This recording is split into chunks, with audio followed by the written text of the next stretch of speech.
Roman writers finally pinned down both origin and mechanism.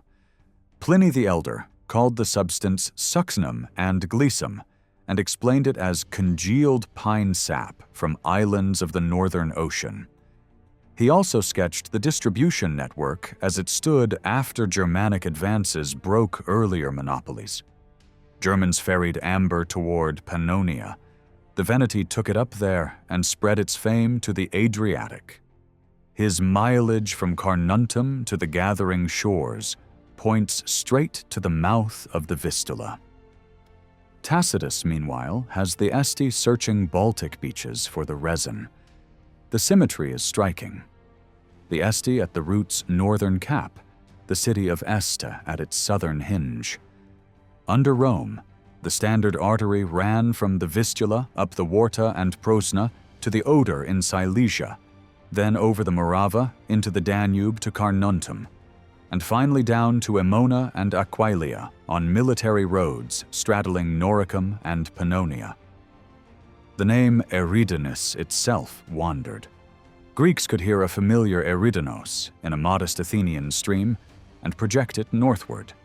Yet in the Veneto, there were real rivers with similar forms, such as Eretainos by Vicenza, and usages tied to the Ritrone Bacchiglione and the Medoacus that later became the Brenta. Venetic speakers called the great river Bedenkos, or Bodinko. Servius and Pliny equated the local Eridanus with the Po. Strabo doubted its separate existence, but cited authorities who set it near the Po marshes. Apollonius of Rhodes imagined its source as a dark, sulphurous swamp where Phaethon fell, a description that evokes the thermal district beneath the Euganean hills and the old cult of Aponus, later assimilated to Apollo. Venetic reach along the Po preceded Etruscan settlement. The Mincio basin around Mantua shows Venetic occupation at Castellazzo della Garolda, after which Etruscan advance pushed their frontier east. The Emporium at Forcello, wedged between Mincio and Po, became a cosmopolitan crossroads of Ratians from the Adige, Golaseca Celts from the Como area, and Transalpine groups from Burgundy, the Marne, and southwest Germany, a mix revealed by everyday fabulae styles and by amber mounts with Central European gold settings that echo the Tyrann's hoard. Poets and antiquarians embroidered the mythic side. Philostratus says the swans sang for the dead Phaethon, yet local boatmen scoffed that Po swans never truly sang, an observation that helped later scholars push Eridanus toward the Baltic, whether the Vistula itself or a tributary like the Radunia recast in Greek. The very phrase Sea of Kronos was used both for the head of the Adriatic and for the far northern sea, which hints at a doublet in river lore as well.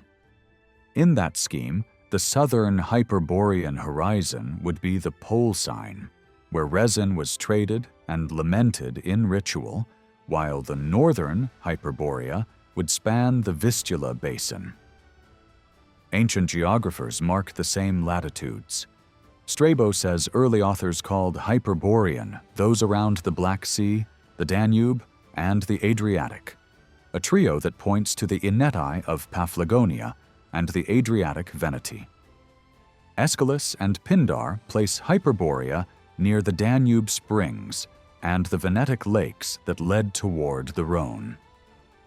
When Apollonius and Euripides identify Eridanus with the Rhone, they may be mapping a commercial fork rather than a single riverbed, one branch draining to the Adriatic, the other to the Ligurian coast.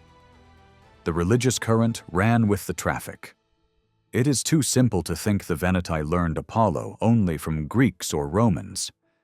Ancient accounts of offerings to Apollo describe a Hyperborean route that descends from above Scythia towards the upper Adriatic before turning to Greece. Callimachus confirms a Central European passage, while Pausanias preserves an even older line from Sinope through Paphlagonia. The Argonaut story adds a beacon on the Anatolian shore. the island of Tenea, where Apollo of the dawn reveals himself and turns towards the Hyperborean road. Lyric poets picture his car drawn by swans, and Cycnus, kinsman and friend of Phaethon, sheds amber tears before turning into a swan himself. Archaeology fills in the northern end. Before the close of the Bronze Age, the resin moved out of Jutland. Then, with the Iron Age, the focus shifted to Samland on the Gulf of Gdansk. Polish sites like Komorowo have yielded heaps of rough amber alongside imports from Hallstatt and northern Italy, while thousands of glass beads from those same regions dot Lusatian culture cemeteries. In the High Adriatic and the Eastern Alps, craftsmen shaped Baltic material into forms unknown on Baltic shores, proof of vigorous local workshops. Viewed over time, the literary Eridanus falls into three horizons. The oldest, from Hesiod to Herodotus, anchors the name in the far north at the source zones of amber, above all the Vistula. A middle horizon centers on the Proto-Venetic pole sign, first at Fraticina in the 12th to 10th centuries BCE, and then at Adria in the 10th to 6th, where women in mourning costume kept the Phaethon lament, and the focus shifted from origin to marketplace. A later horizon tracks the river designation onto the southern Po Delta, between Padua and Bologna, after Etruscan expansion in the 6th century. As for who carried the resin, many see Hallstatt chieftains of the Eastern Alps as the pivotal mediators, since their tombs hold Italic goods and their wares traveled deep into Poland. That leaves an earlier question. Before Hallstatt, did the pole sign Proto-Veneti or the emergent Este culture buy amber directly from Baltic partners? And if so, which ones? One answer reads the Hyperboreans as the Proto-Veneti of the Vistula, a broad Baltic presence active when priestesses still bore offerings to Delos for Apollo Hyperboreus. Leto herself was said to pause among Hyperboreans before traveling as a she-wolf to Delos, a myth that mirrors the wolf lands stretching from the Carpatho-Danubian cradle of the solar boat into the Baltic, the realm of Apollo Lykios, Apollo of the wolves. In Lusatian territories, objects with sun signs and bird figures hint at a female solar cult that may have handed its imagery southward, so that by the 5th century, a goddess of light akin to Rectia, or a bird-bearing lady, yielded the solar mantle to the Greek Apollo, who in the Veneto nevertheless remained above all a healer. All of this moved with other strategic metals. Tin, the essential hardener of copper, issued from a handful of districts and ran along its own corridors that overlapped and braided with the amber roads. Where resin and tin flowed together, cities and cults rose, and along those braided paths, the Veneti stood as interpreters, ferrymen, and, when it suited them, masters of a valuable secret. Tin is a soft, silvery metal that is rare in native form, and, when kept below about 13 degrees Celsius in unheated conditions, slowly decays into a gray powder in a process known as tin plague. In nature, it occurs chiefly as the oxide cassiterite, which appears as crystals or fine grains. Classical writers placed the Tin Islands at the far western edge of the world, and the most plausible match is the Isles of Scilly off Cornwall, a staging point for Bronze Age extraction along Cornwall's northern lodes, such as Wheal Virgin near St. Day and South Crofty at Poole, with ships running south to the Veneti on the Breton coast. Some ancients even pushed the Tin Islands into the Adriatic, hinting at a southern stop on the same long network. Brittany itself held important ores, with a tin deposit at Aberets Nosai between the Veneti and Namnets, and iron taken from Pempont. later famed as Brocéliande. Its mineral wealth likely exceeded Tuscany's. Many scholars argue the Veneti controlled Atlantic tin and brokered it for Phoenician sailors, while the Greeks, after Pythias, drew Atlantic tin by coasting Spain through the Strait of Gibraltar into Massalia. Carthaginian sea power and the bruising Battle of Alalia broke that monopoly and forced the Greeks to seek land-river alternatives. They abandoned the Loire-Rhône and the Isle of White Seine corridors to Marseille, and instead pieced together a new overland and fluvial chain from Veneti-held Brittany and Cornwall toward Greece. One branch crossed the Great St. Bernard into the Po Plain and out to Spina on the Adriatic.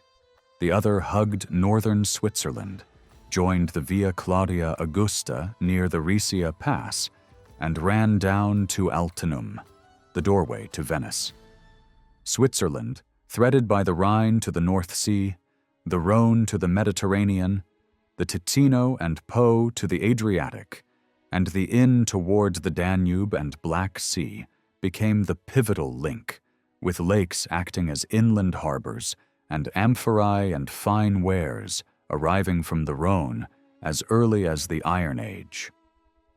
From the Alpine Bugey to the Venetic market town of Vieux, known as Venetomagos, the route cut across the Val de Travers to the trading hub at Châtillon-sur-Glane, then along the Jura's western rim to the lower Aar and the Rhine.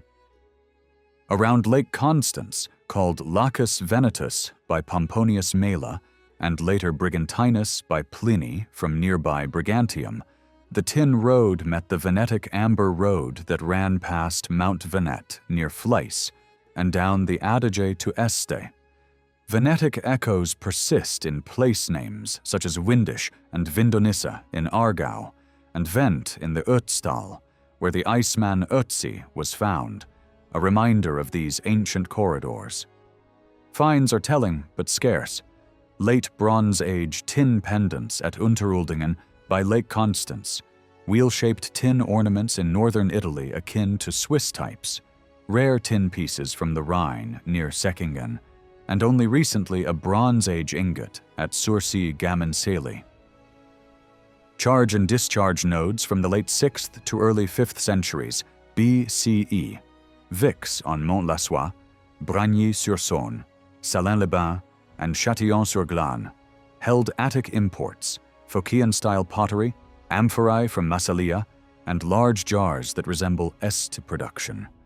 These hubs flourished around 540 BCE and were suddenly abandoned around 480, when the Greek victory at Salamis reopened the Rhone Sea Gate, and a Bohemian source along the Amber Corridor offered an inland alternative.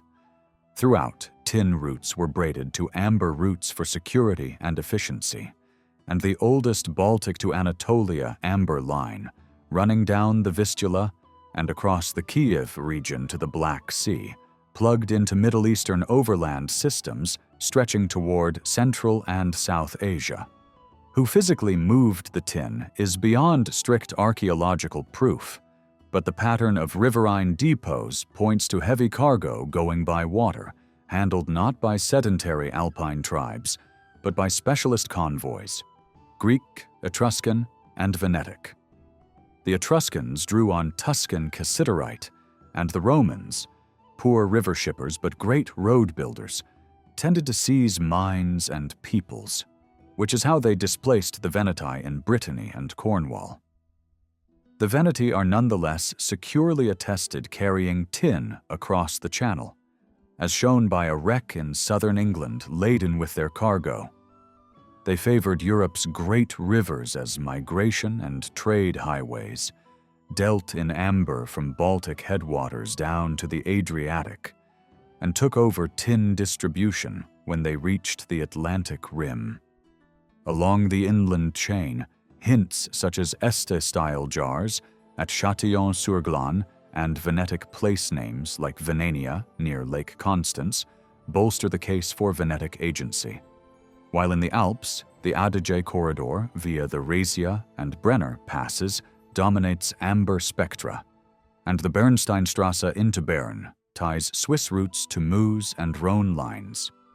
Taken together, the story resolves into 3 overlapping phases: a late Bronze Age system centered on Fraticina and Alpine Po exchanges, a Greco-Etruscan reconfiguration that routed Atlantic tin through Swiss passes to the Adriatic before Salamis reopened the Rhone, and a Roman phase in which conquest, roads, and imperial markets reshaped yet again the continental traffic in tin, amber, and the many other valuables that traveled with them.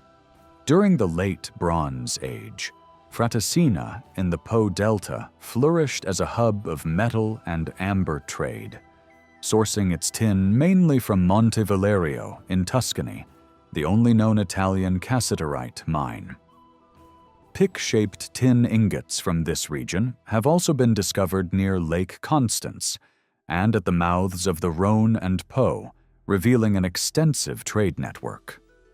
Fraticina's metallurgists were skilled not only in crafting tools and weapons, but also luxurious items like situlas, their workshops producing a far greater volume of refined goods than earlier settlements.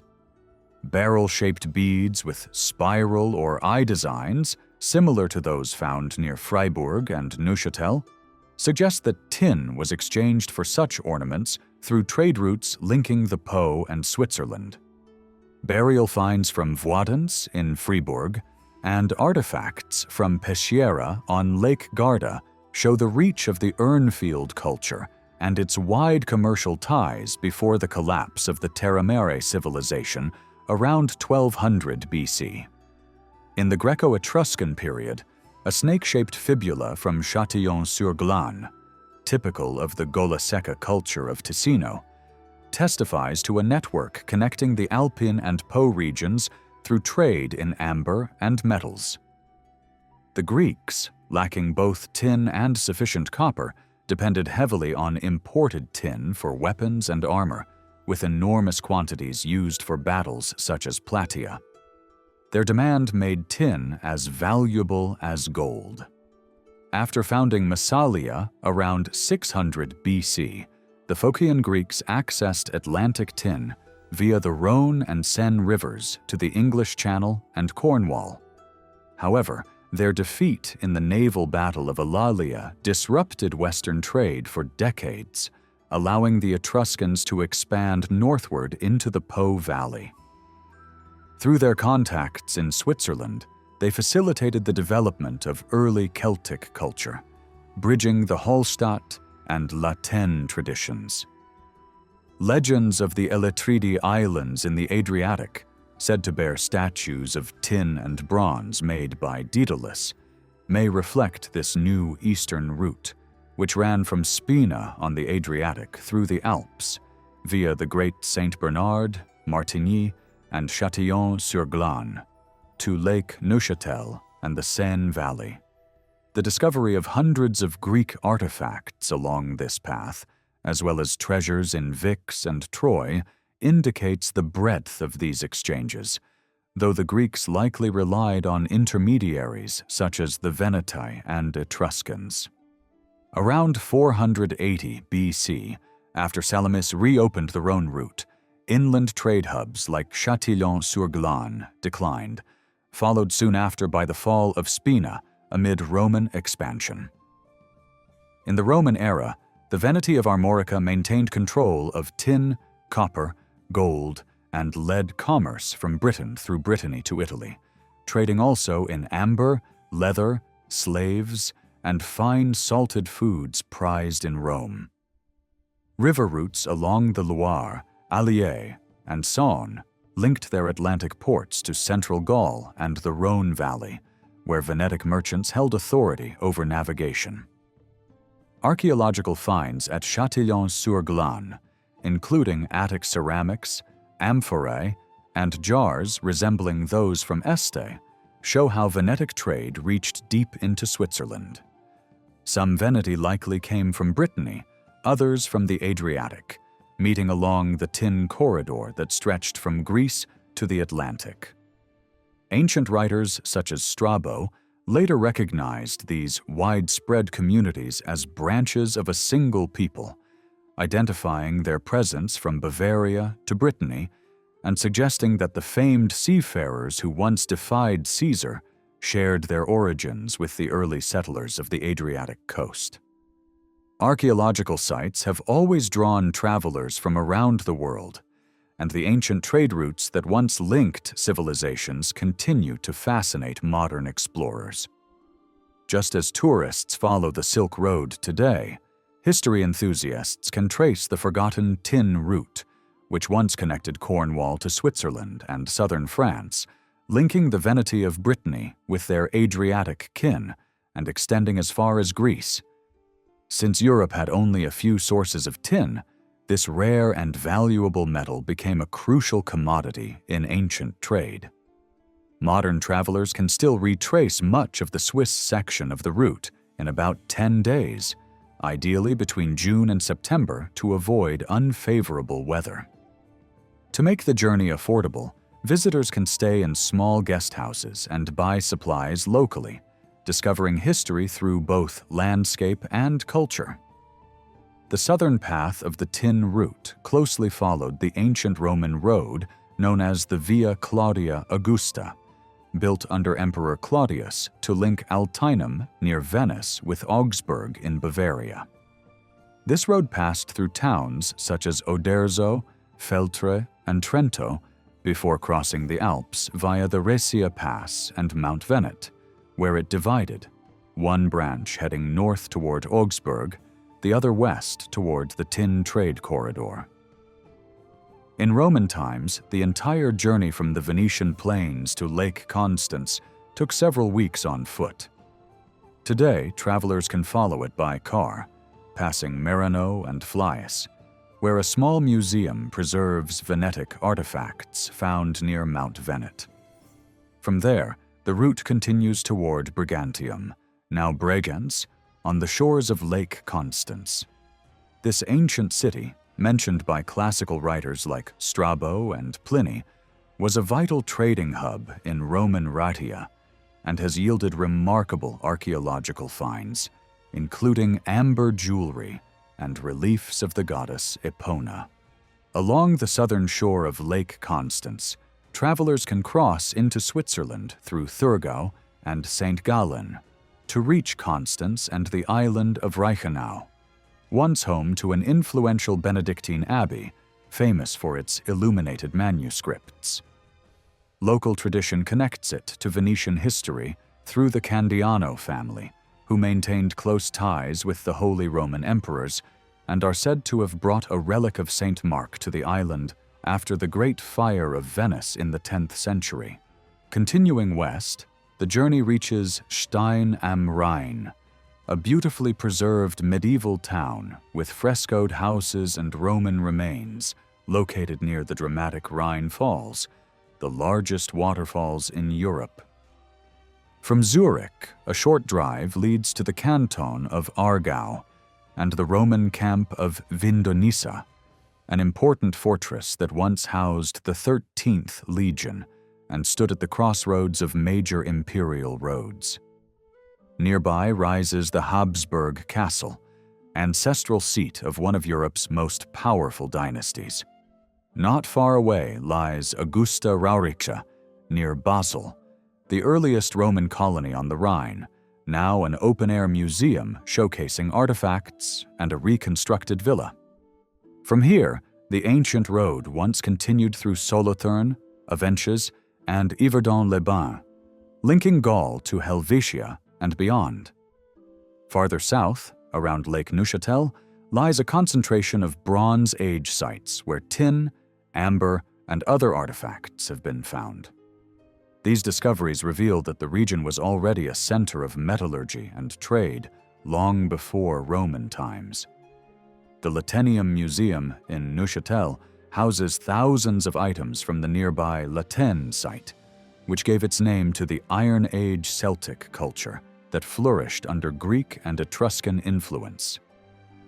visitors can explore both the museum's rich collections and the stunning natural scenery of the Jura Mountains, including the Creux du Van, a vast limestone amphitheater shaped by glaciers and home to rare alpine wildlife. The route continues toward Fribourg, where the Museum of History displays finds from Châtillon-sur-Glane, another important trading site linked to the tin exchange.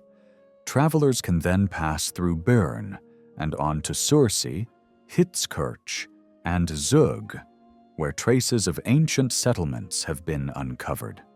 In Zug's Museum of Prehistory, visitors can learn about early life in the region through interactive exhibits. Modern traditions still echo ancient customs. Every November, the town of Sursee hosts the centuries-old Gansabhauet festival, where participants, dressed in bright cloaks and golden masks, attempt to strike a suspended goose in a ritual that recalls Europe's deep connection to seasonal celebrations. This journey through Switzerland along the ancient tin route is more than an archaeological itinerary. It is a passage through layers of history where prehistoric trade, Roman roads, Celtic culture, and medieval legends converge in one of Europe's most scenic landscapes. In the 12th century, the Crusades against the pagan peoples of northeastern Europe reached a brutal climax. Under the slogan, "Baptism or Death," 6 chivalric orders joined a holy campaign led in 1147 by the influential abbot Bernard of Clairvaux, whose fiery sermons inspired thousands to take up arms. The Saxons, eager to expand their territories under the guise of evangelization, gathered a massive army of nearly 100,000 men, aided by a Danish fleet. Despite this strength, the northern forces were crushed at the fortress of Dublin, while the southern division under Albert the Bear advanced only slightly, devastating the land through scorched earth tactics, but failing to secure full victory. What followed was the slow destruction of the Wendish world. The Wends, already weakened by earlier conflicts and the fall of Veneta, were overwhelmed by waves of German settlers and soldiers who poured into their lands. By the mid-12th century, over 200,000 German peasants had colonized the region between the Elbe and Saale rivers, forcing the native Slavs into servitude or exile. Those who survived were burdened by heavy taxes, driven into marshlands, or executed without cause.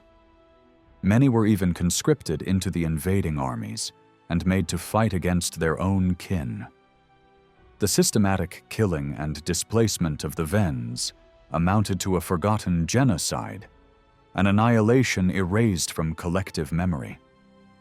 The destruction of Veneta, one of the richest ports of the Baltic, remains one of medieval Europe's unsolved mysteries.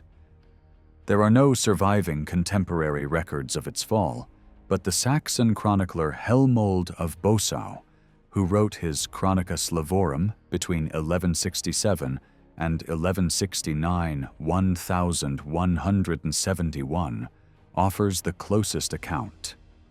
He wrote that a Danish fleet destroyed the prosperous city by order of its king, whose name he did not give, noting that ruins were still visible in his time. It seems likely that the perpetrator was a powerful Danish monarch, seeking dominance over Baltic trade routes. Rivalry between the Vikings and the Wends had long existed, dating back to 808, when King Guthric of Denmark destroyed the Obedrite port in his bid to control the sea. Later, Danish kings continued this campaign of aggression, with Magnus I conquering and burning the Wendish city of Wollin in 1043, killing thousands and ending the military power of the Wends. Chroniclers like Adam of Bremen and Snorri Sturluson described the massacre as one of the most terrible in memory. While some have equated Wollin with Veneta, this is unlikely, since records show that Veneta remained a flourishing commercial hub decades later. The subsequent Danish rulers were a diverse and turbulent line. Svein II, known for his intellect, provided historians with much of what is known about early Denmark. His successors ranged from Harald Hen, deemed weak and indecisive, to Canute IV, remembered for his fierce attempts to strengthen royal power. Others, like Erik I, lived extravagantly, while Niels of Denmark was admired for maintaining peace. By contrast, Erik II ruled harshly, and Erik III, known as the Lamb, was considered ineffectual, his death plunging Denmark into a decade-long civil war. Amid these shifting reigns, one constant remained: Denmark's determination to dominate the Baltic. Whether through conquest, conversion, or crusade, the Danish kings continued their pursuit of control, leaving behind a legacy of cultural destruction and unrecorded tragedy, embodied in the silence surrounding the lost city of Veneta and the vanished Wendish people. During the 12th century, Denmark was shaken by violent power struggles that intertwined political ambition with religious zeal. Svein III Grate, having divided the kingdom into Jutland, Zealand, and Scania, declared himself ruler of Scania with the support of German forces. His reign ended in treachery when, during a feast later remembered as the Blood Banquet of Roskilde, he attempted to murder his rivals, Valdemar and Canute. Valdemar survived the massacre and went on to rule as Valdemar the Great, reigning from 1157 to 1182. His early life was marked by tragedy and destiny. His father was killed before his birth, and his mother named him after her grandfather, the Grand Prince of Kiev, Vladimir Monomakh. Raised in the household of Asser Rig of Fjenneslev, alongside Asser's son, Absalon, Valdemar grew up under the strong influence of his future military advisor and spiritual guide. After their narrow escape from Svein's plot, the two formed a powerful alliance that would reshape the Baltic world. Absalon, later appointed bishop, urged Valdemar to launch a crusade against the pagan Wends, accusing them of raiding Danish coasts and threatening Christendom. For nearly a quarter of a century, the Danes waged relentless campaigns against the Wends. Beginning in 1159, Valdemar and Absalon attacked Rostock, setting the city ablaze and devastating the surrounding regions. The war reached its climax in 1168 with the fall of Cape Arkona on the island of Rügen, the last great pagan sanctuary in the Baltic. The fortress, home to the four-faced god Svantevit, fell after a fierce siege, and its idol was destroyed in a symbolic act of Christian triumph. The surrender of Rügen's defenders was followed by forced conversions and the construction of churches to mark the new order. Absalon continued the campaign by sea, capturing Gars and eradicating the remaining Wendish resistance. By 1170, he led Danish forces eastward to destroy Zunuf on the island of Wollin, further extending Danish dominance. Given this timeline, it is likely that Valdemar I and Absalon were responsible for the final destruction of Veneta, a city that had stood for centuries as a prosperous trading hub, admired even by the Caliph of Cordoba. Between 1157 and 1171, the city seems to have vanished, its wealth and defiance erased by conquest. The exact location of Veneta remains uncertain. Medieval texts refer to it by various names: Jumna, Jomsborg, Julin, Vimna, placing it somewhere near the Oder estuary between modern Germany and Poland.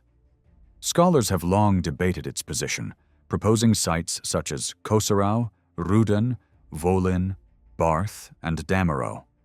Each location carries legends of floods, fires, or conquest.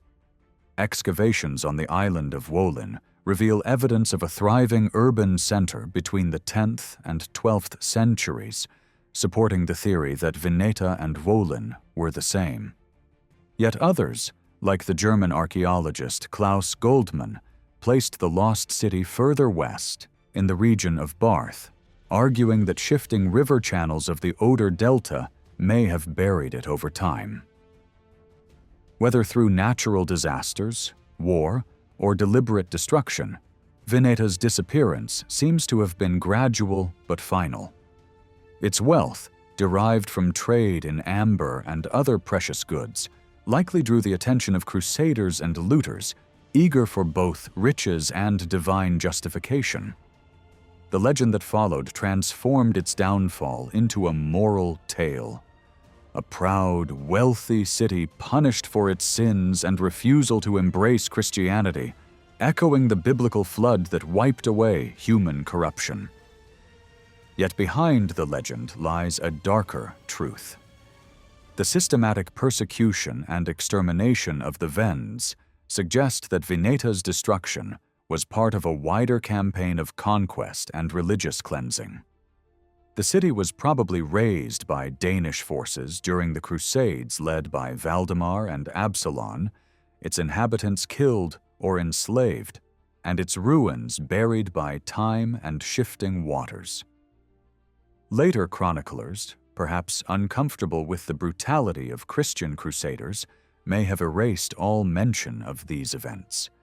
Even the great ecclesiastical encyclopedias of the 19th and early 20th centuries omitted any reference to the Wendish Crusades.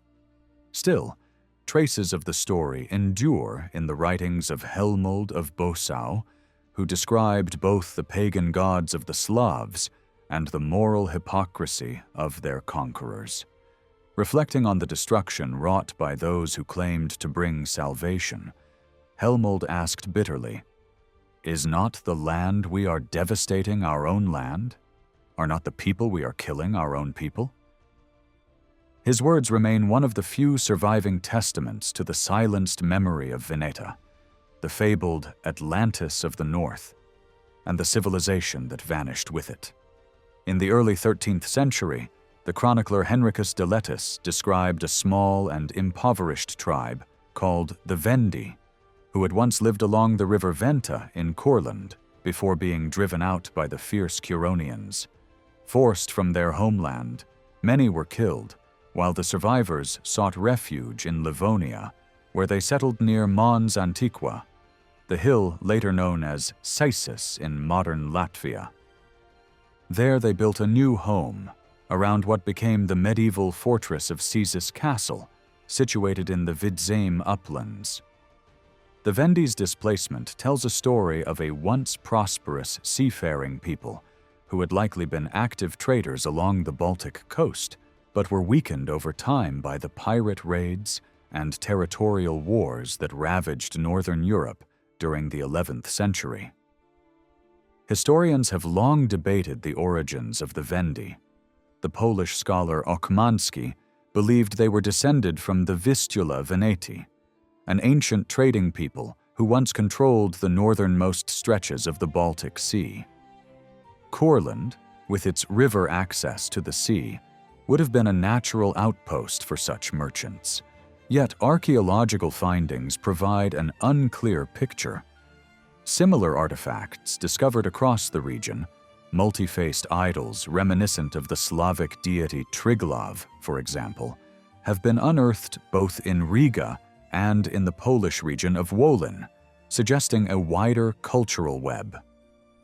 Some linguists, including Max Vasmer, proposed that the Vendi may have been of Finno-Ugric origin, noting that several Estonian place names resemble the word Vend, and that in Balto-Finnish languages, Vondlane means foreigner, implying the Vendi were outsiders among the Baltic tribes. Linguistic parallels even stretch southward. In modern Latvian, the word for market, Tirgus, echoes the ancient Venetic names Opitergium and Tergeste, while the river Divina that flows through Riga shares a linguistic root with several Venetic river names. The arrival of cremation practices along the Divina around 1100 BC also reflects a cultural transition linked to distant Venetic traditions. The Christianization of the Baltic, which transformed the fate of the Vendi, began under Bishop Meinhard of Ixkill, who tried to convert the Livonian peoples through persuasion and example. After his death in 1196, however, resistance to conversion flared, and his successor, Bishop Berthold, returned to Livonia at the head of an army inspired by the militant zeal of the Cistercians.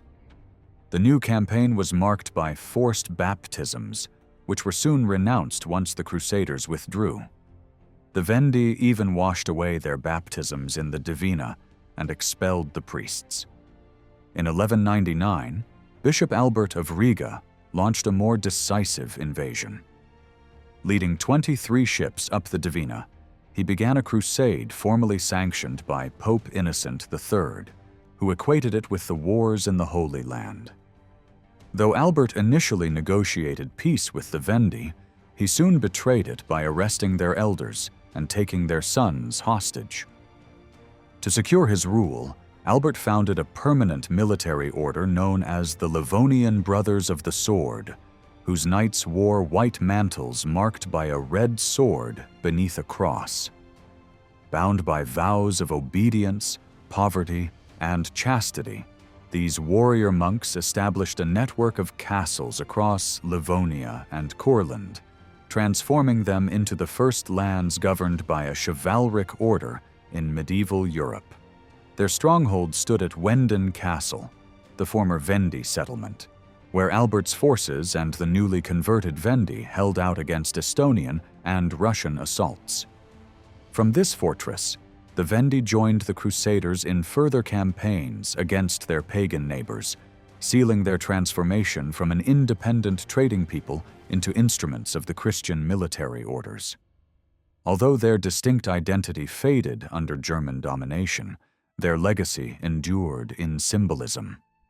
The red and white banner, first raised by the Vendi at Wenden, later became the national flag of Latvia, one of the oldest surviving flags in Europe, a silent reminder of a tribe that once bridged the worlds of the ancient Veneti and the Christian knights who reshaped the Baltic. The chapters dealing with the Crusades against the Wends were written to shed light on historical truth rather than to express hostility toward religion. While it is undeniable that many atrocities were committed under the banner of Christianity, history also records countless massacres carried out by secular or atheist regimes. The totalitarian governments of the 20th century, particularly those under Stalin and Mao, are estimated to have caused the deaths of tens of millions, proving that intolerance and violence are not confined to any single belief system. The purpose of historical objectivity, therefore, is not to assign blame, but to remind us of humanity's repeated descent into cruelty and to advocate for tolerance, a value now enshrined in modern ethics and protected by international institutions. True adherence to the Christian message of universal love may be beyond reach, but striving toward mutual respect despite differing beliefs remains a moral imperative. There are no surviving records detailing how the ancient Veneti were evangelized, and the persecution of European pagans remains a largely neglected subject. Historians have often preferred silence on such matters, just as they have minimized the devastation inflicted upon indigenous peoples in the Americas and Australia. These tragedies reveal that religion, far from being the direct cause of violence, was often used as a political instrument to expand power and wealth. Christianity's claim to be the sole true faith created a framework in which other religions could be dismissed as false, allowing rulers to justify conquest and forced conversion. From its earliest centuries, the Church sought to unify and standardize doctrine by selecting 4 canonical Gospels from among many competing narratives, while rejecting the mystical writings of Gnostic tradition. Gnosticism portrayed humanity as fragments of divine light born from Sophia, wisdom itself, who had fallen into ignorance within the material world. Salvation was understood as a return to awareness of this inner light through Christ, the revealer of truth. This symbolic concept bears a fascinating parallel to modern science, which suggests that the essence of creation still echoes within every particle of matter and within human consciousness itself. Gnosticism's vision of rediscovering the divine spark within mirrors our scientific search for origins through DNA and evolutionary memory. Genetic research now reveals that all humans share deep ancestral unity. Mitochondrial DNA traces all living women back to a single maternal ancestor who lived roughly 140,000 years ago, while the Y chromosomal Adam lived about 60,000 years ago. The study of these lineages, known as archaeogenetics, allows scientists to reconstruct the migrations and connections of ancient peoples. One recurring mystery concerns the relationship between the Veneti and the Slavs. Scholars have long debated whether these names referred to the same population, to different but related groups, or whether one gave rise to the other. The Veneti are mentioned in ancient sources as early as the 2nd millennium BC, long before the Slavs appear in Byzantine records. Some historians, like Florin Curta, have suggested that the Slavic identity was a Byzantine construct rather than an ethnically distinct reality, while others, such as Jadranka Gvozdanovic, argue that textual evidence distinguishes the two peoples and that the Veneti were dominant in earlier periods. Recent genetic studies provide new perspectives. Research led by Marta Mielnik-Sikorska, based on mitochondrial DNA samples from Central Europe, suggests a remarkable continuity of population from the Bronze Age to the early medieval period. This finding challenges older theories that claimed the Slavs migrated into the region only in the 6th century. Instead, it appears that cultural change rather than large-scale population movement shaped the emergence of Slavic identity. In Poland, the Lusacian culture of the Late Bronze Age represents one of the key ancestral foundations of the region's modern people. Genetic markers such as R1A and its subgroups Z280 and M458 dominate the Polish population today, indicating a long-standing genetic continuity. Unfortunately, because the Lusatians practiced cremation, their physical remains yield little direct DNA evidence. Yet what little can be inferred points toward a deep-rooted lineage linking the peoples of the Bronze Age, the Veneti, and later the Slavs. A shared heritage shaped not by sudden invasions or forced conversions, but by the gradual unfolding of human history across millennia. Among the Veneti, music held a profound symbolic and spiritual importance, combining both stringed and wind instruments to achieve balance and harmony. Their use of the lyre and the pan flute reflected this ideal fusion. The lyre, with its 7 strings, embodied order and moderation, while the flute, made of reeds and linked to ecstatic inspiration, represented passion and emotion. Together, these instruments united opposing forces, rational and instinctive, celestial and earthly, forming a complete expression of the human spirit. The lyre, said to have been invented by Hermes, was crafted from a turtle shell, sheep gut strings, and horns. Each part carried sacred meaning. The shell represented the link between heaven and earth. The skin signified sacrifice, and the horns symbolized celestial power. Hermes gifted this divine instrument to Apollo, who later passed it to his son Orpheus, whose music could charm wild beasts and even soften the heart of Hades himself. In contrast, the pan flute originated from a tale of love and transformation. The god Pan, in pursuit of the nymph Syrinx, watched her turn into reeds to escape him. When the wind passed through those reeds, it produced a haunting melody that inspired Pan to create the instrument bearing her name, the Syrinx. From then on, he played its notes as an eternal remembrance of his lost love. The pan flute, one of humanity's oldest instruments, dates back to around 2500 BC and was astonishingly known across distant civilizations, even in the pre-Columbian Americas. Typically made of an odd number of reeds, 5, 7, 9, or 13, it was especially favored in its 5-reed form among the Veneti, as depicted on ancient situlas. Classical writers described its materials and construction. Apuleius praised the swamp reed as mother of sweet music, while Virgil mentioned flutes made from water hemlock. Although the hemlock plant is poisonous, the artist and researcher Walter Maioli demonstrated that once dried, it loses its toxicity and produces a remarkably light yet resonant tone. Using hemlock stems, he successfully recreated ancient instruments, confirming the superior sound quality described by ancient poets. Over time, artisans also crafted pan flutes from wood, terracotta, ivory, and metal, preserving their powerful tone and sacred associations. The earliest musical scales emerged from these primitive instruments, forming patterns that influenced ancient and folk traditions across cultures. Their rhythms, often based on continuous drone notes, survived through centuries of oral heritage.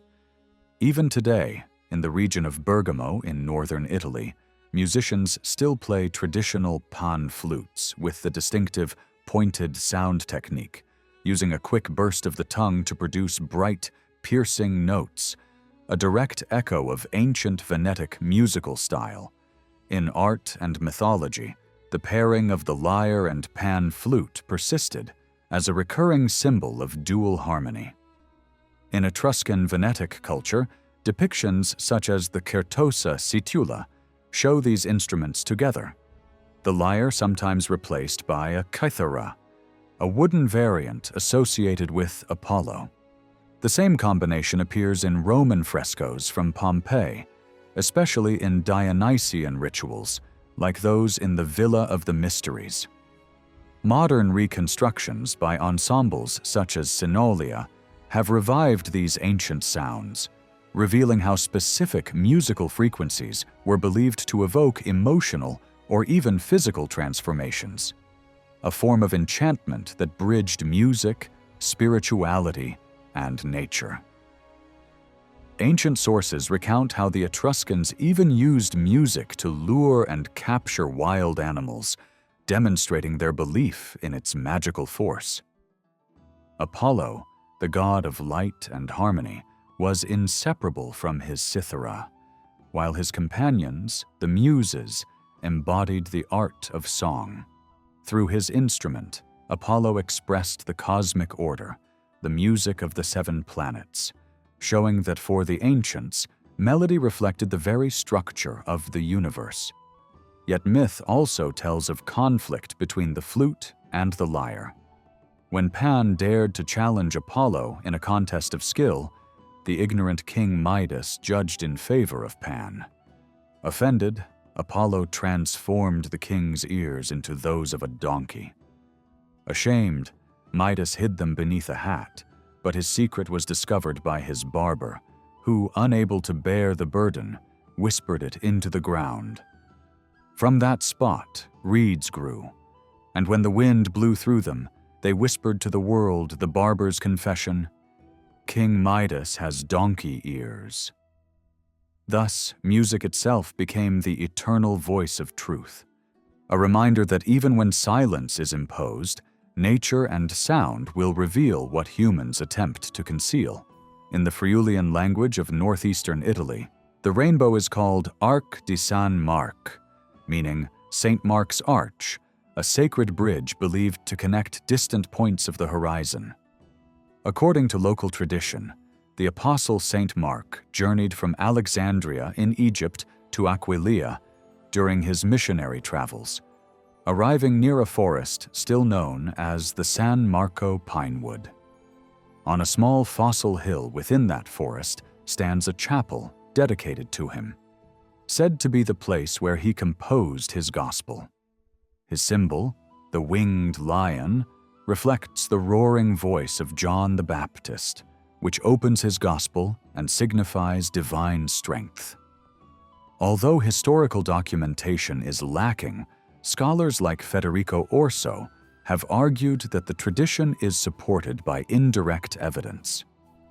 During St. Mark's lifetime, there were strong commercial and cultural ties between Alexandria and Aquileia, and early Christian communities in the region adopted many Jewish Christian practices originating from Egypt. The Church of Aquileia maintained these traditions for centuries, celebrating Saturday as a holy day, preserving a distinctive version of the Apostles' Creed, and venerating a female figure called Sante Sabide, or Saint Saturday. The influence of St. Mark also appeared in local Christian customs that blended older rituals with new faith. In Aquileia, Pentecost was once celebrated with music, water rites, and ecstatic dances, remnants of which survive in the traditional dance known as La Furlana. Records from the Inquisition describe how, during Pentecostal night vigils, villagers marched in pairs singing Schiarazzula Marazzula, an ancient chant thought to symbolize the struggle between good and evil. These rituals recall the pre-Christian practices of the Benandanti, shamans who used fennel, a sacred plant, to protect their communities. The theology of universal salvation, or apokatastasis, likely influenced St. Mark's thinking. Originating in Alexandria, this doctrine taught that all creation, even the fallen, would eventually be restored to divine unity. This belief contrasted with St. Paul's view that salvation was reserved for the baptized, aligning St. Mark more closely with St. Peter's inclusive interpretation that Christ's sacrifice redeemed all humanity. Although the concept was later condemned as heresy in the 6th century, it revealed the moral and philosophical depth of early Alexandrian Christianity, in which St. Mark was deeply rooted. At the heart of Aquileia's basilica lies a grand mosaic depicting Jonah swallowed by the sea monster, a biblical image also reflecting older solar myths of death, darkness, and rebirth. This merging of Christian and ancient symbols highlights how early faiths often absorbed local beliefs too deeply ingrained to erase. A particularly captivating chapter of this story surrounds the relics of St. Mark. In the 9th century, amid tensions between Venice, Aquileia, and the Byzantine Empire, Venetian merchants stole what was believed to be the evangelist's body from Alexandria to elevate the prestige of the Venetian church. The merchants, Rustico of Torcello and Buono of Malamocco, reportedly hid the relics beneath layers of pork to avoid inspection by Muslim guards. The relic was eventually enshrined in Venice, though for a time it was also said to have reached Lake Constance, where the Candiano family gifted it to the Abbey of Reichenau. In Venice itself, the relic was long lost after a fire destroyed St. Mark's Basilica in 976, only to be miraculously rediscovered in 1094, when, according to legend, a sweet fragrance filled the air and the saint's arm appeared from a pillar to reveal the hiding place of his body. The people, led by Doge Vitale Falier and Bishop Domenico Contarini, celebrated this as a divine revelation, and the saint's body, perfectly preserved, was displayed for months to the faithful. The veneration of relics had deep roots in ancient hero worship, echoing Greek traditions of honoring the bones of Pelops or Tantalus.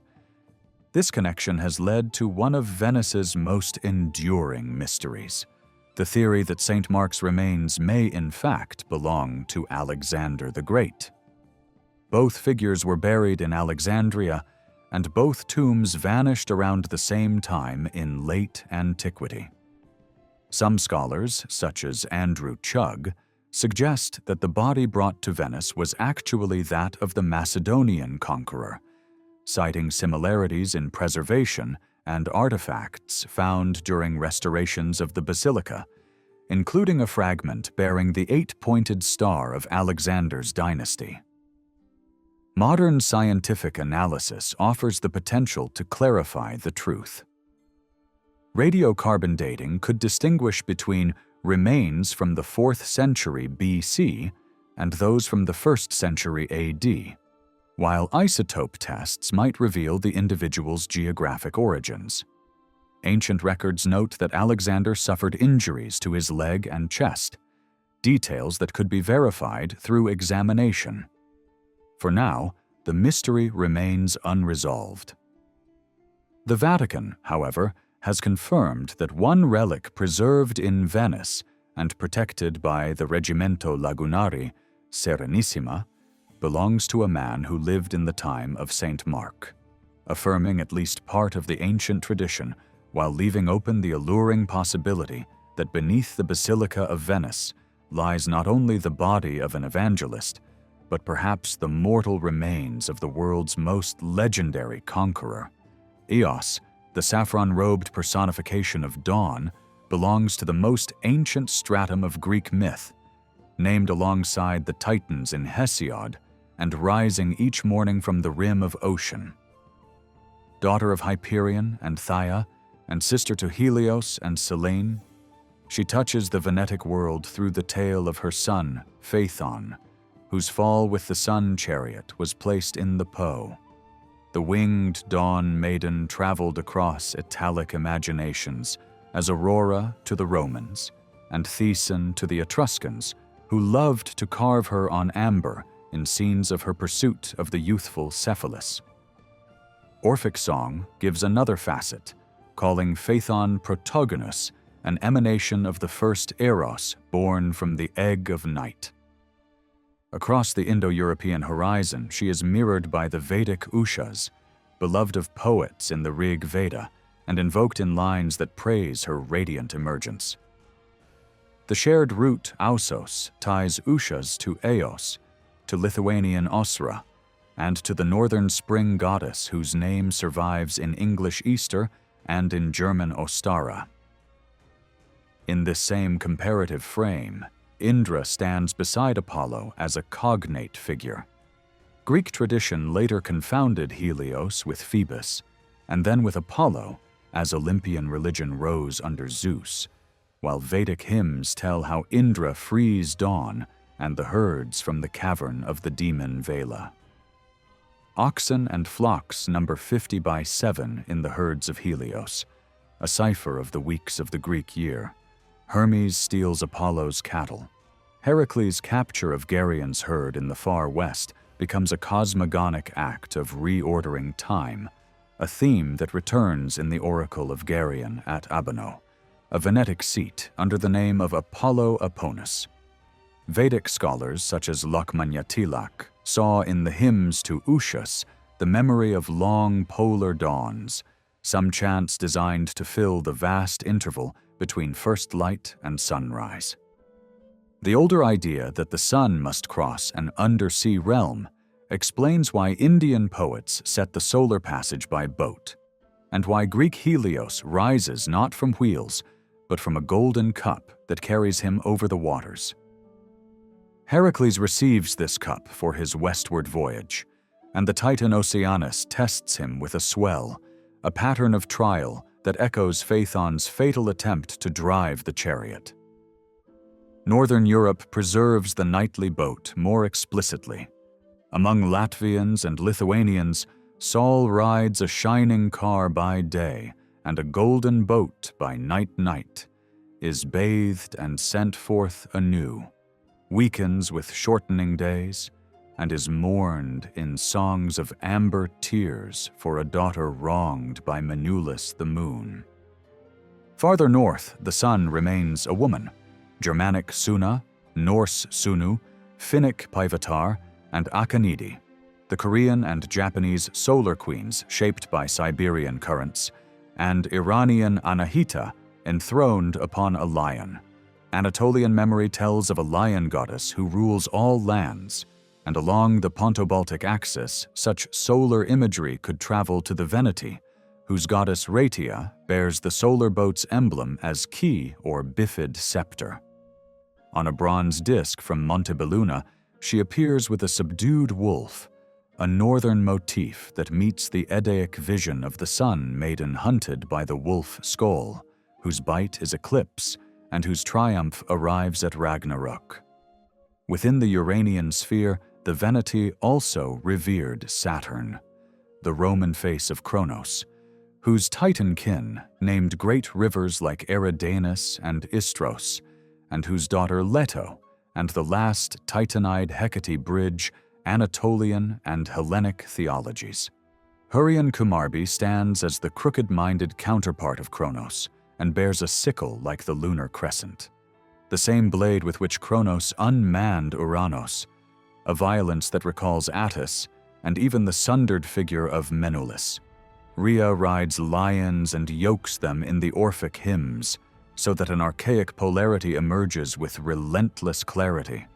The female side aligned with sun and lion, the male with moon and ox, a contrast also hinted when Oceanus is drawn with horns. In the Phrygian guise of Cybele, this lunar masculinity is signaled by the pointed cap of Attis, a horn shape that survives across centuries in the ducal bonnet of Venice.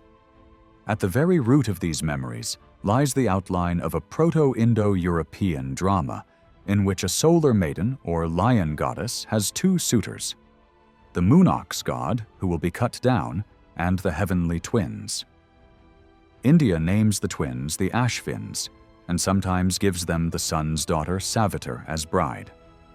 The Baltic calls them Ashvienii and harnesses them to Saul.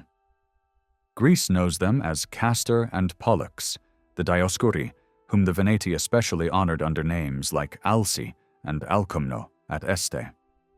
Even Helen, their sister, carries in her name the stem of light that glows in Helios and in the word for amber, while Menelaus bears the stem of the moon, a final linguistic shimmer of the ancient pairing that bound dawn, sun, twins, and the sea-bright boat that ferries light across the night. In 1947, Massimo Pallottino reframed the Etruscan question by arguing that the real issue is not where they came from, but how their people took shape, urging scholars to replace provenance hunts with a historical account of ethnic formation, a process that forged in Etruria between the 9th and 10th centuries, BCE 1st centuries, before Christ its own language and traditions, from Oriental, continental, and native strands that must be weighed and compared. He did not claim autochthony or sidestep migrations. Rather, he proposed a balanced method that later proved fruitful and was extended to other Italic cultures. Whether the same lens suits the ancient Veneti is less clear, since they were a trading folk defined by constant micro-migrations and the planting of like-for-like colonies along their routes, a dynamic profile poorly served by static origin models. After 1984, Italian debate largely declared the Venetic origin problem settled and research stalled, even as archives and archaeology across the former Eastern Bloc remained hard to access. Meanwhile, new evidence kept the Etruscan origin dispute alive. Some genetic work, including mitochondrial signals such as U7A2A among modern Tuscans, seemed to echo Herodotus's tale of a Tyrrhenian migration from Lydia, while other scholars pointed to Dionysius of Halicarnassus and questioned an Anatolian derivation because available Anatolian genomes are millennia older than the emergence of Etruscan culture. Next-generation sequencing and haplogroup population genetics now promise to reshape these debates, Venetic ones included. Even the cultural scaffolding in the northeast is being rethought, with some archaeologists rejecting a simple derivation of the Este culture from the so-called Proto-Villanovian horizon, a label long used for late Bronze Age phenomena spread across Italy, yet poorly defined as either culture or chronology. Before the Veneti, the Po Plain hosted the Terra Mare settlements from the 17th century before Christ, fortified platforms along the Alpine trade arteries for tin and amber that connected the Adriatic with the Mycenaean world. Around 1200 those communities collapsed through a mix of resource and systemic crises, leaving much of the region sparsely inhabited until Etruscan expansion centuries later. In the Veneto, a new hub, Fraticina on the Po, rose as a mediator to Central Europe for amber and to the Mediterranean for exotic goods, sharing many traits with the Danubian groups of the Urnfield sphere, and marking not a local rebirth but a cultural replacement. Like their northern counterparts, the Veneti cremated their dead and buried ashes in urnfields, which fits Maria Gimbuta's view of North Alpine urnfield groups moving into northern Italy, and dovetails with the wider spread of the Lusatian tradition across Central Europe. Whether one stresses an Este link to Urnfield or to Lusatia becomes secondary if Lusatian bearers are seen as early settlers of the East German and Polish zone, whose funerary model fanned out and fused with local substrates to yield regional variants such as the Veneti on the Adriatic.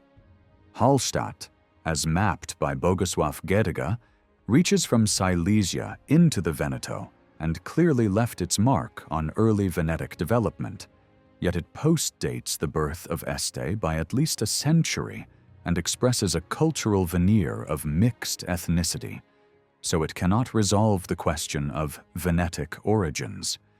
Even its funerary preference for inhumation contrasts with the Venetic cremation rite. While Italian scholarship largely declared the origin debate closed after Palatino, discussion abroad persisted. In 1990, Wojciech Nowakowski summarized two dominant views. One takes the Veneti as Slavs, or a key root of the Slavs, echoing Giordani's note that names later diverged into Sclaveni and Antis. The other, advanced by Gerard Labuda, casts the Veneti as an archaic Central European substrate, later reduced to scattered branches in the Adriatic, Brittany, the Vistula Basin, and Tacitus Venethi. Linguistic and historical threads strengthen a long-range trade and river narrative, with Françoise Bader describing Venetic movements that follow the Great Waterways and revive Livy's Antenor story from Paphlagonia, while mythic history around Pelops, the migrant lord from Asia Minor who wins with divine horses and a golden chariot, preserves memories of famed Venetic stock that later triumphed at Greek games. Greek writers kept Pelasgians distinct, seaborne and tied to Spina, whereas the Veneti are consistently river-bound. Set against the wider convulsions of the 12th century before Christ, climatic stress, famine, sea incursions, and mass overland migrations, Central Europe's Lusatian heartland appears as an epicenter, radiating the Urnfield pattern across much of the continent and helping to drive southward movements that some scholars identify with the Bryges in the Balkans and, in Anatolia, with the Phrygians. Phrygian pressure helped topple the Hittite Empire, just as the Mycenaean world unraveled around 1200 BC amid raids by the Sea Peoples, a loose coalition often said to include Anatolian groups such as the seafaring Luca, the Teresh or Tursha, linked by some to Tyrrhenians. The Danuna identified either with Greek Danoi or the tribe of Dan, and the Weshesh associated with Troy. Climate stress and drought likely drove inland peoples to the coasts and set off cascading migrations. In the same horizon, the Lusatian sphere pushed to Fraticina in the Po lowlands, a movement that aligns with Jadranka Gvozdanovich's phonological argument, tying an Eastern Proto-Venetic speech to the Adriatic Venetic inscriptions and to the Breton Vanatise dialect, a chain that tempts a Celtic classification but collides with chronology, since Venetic epigraphy predates Latin, and the Veneti are archaeologically in place by the 9th century before Christ. Venetic may have mediated vocabulary flows from Eastern Central Europe into Latin, as in the path from Slavic murtiv through Venetic murtuvoi to Latin mortuus. Lejeune could therefore place Venetic between Celtic and Italic, and Slovenian features such as Lenitian point to Venetic influence, while the Centum-Satum divide blurs if, as Henning Anderson suggests, early centum traits were absorbed by Slavic before it shifted, with Celtic or Venetic as a plausible source. Whether one labels Venetic centum, a bridge across the isogloss, a Celtic branch, as Gvozdanovich argues, or an archaic autonomous lineage as Krahe and Ptolemy, maintain matters less than the shared picture that the Atlantic, Baltic, and Adriatic Veneti spoke closely related languages and likely carried a common cultural package. Classical authors from Pliny and Herodotus to Strabo and Livy consistently treat the Veneti as migrants rather than autochthons, a view echoed by many modern scholars who envisage specific movements beyond broad Indo-European dispersals. Italian voices such as Giulia Fogolari have even traced an entry via the Danube-Sava-Drava waterways, while Giovan Battista Pellegrini weighed two possibilities: either a single people akin to the Celtic diaspora, as in Kretschmer's linkage of Venetic spread to Urnfield expansion from the Lusatian heartland, or a generic ethnonym rooted in the stem Wen, conquerors in Devoto's reading, representing a later Indo-European wave. A satisfying account will not come from linguistics or potsherds alone, but from a synthesis of history, language, myth, genetics, archaeology, and anthropology. Read this way: Objects Speak. Duckbeak dippers from Lagol mirror Lusatian Simpola used for libations, spiral hilt antenna swords, and double spiral armillas index a symbolism of outward and inward cycles that matches Vedic Agni with spiral horns and Apollo Carneus with ram imagery, while twin swastikas, the Latvian fire cross, and Venetic andirons with stylized spirals and ram heads attest to a fire cult. Even the name Lusatia, meaning swamp in the local tongue, suits a people at home in wetlands, much like the river-bound Veneti who moved along Europe's great waterways and left parallel material signatures from the Baltic to the Adriatic. Felice Vinci argues that the world of Homer belongs in the Baltic rather than the Aegean, pointing to northern light patterns, strong tides, and a cold, leaden sea, as well as mismatches between Homeric geography and the actual layout of Greek waters. Critics reply with winter snowfalls recorded for Anatolian Troy, the summer use of heavy gear for protection rather than warmth, and the fragile chain linking Baltic place names to epic sites, such as Troy and the Finnish Toija.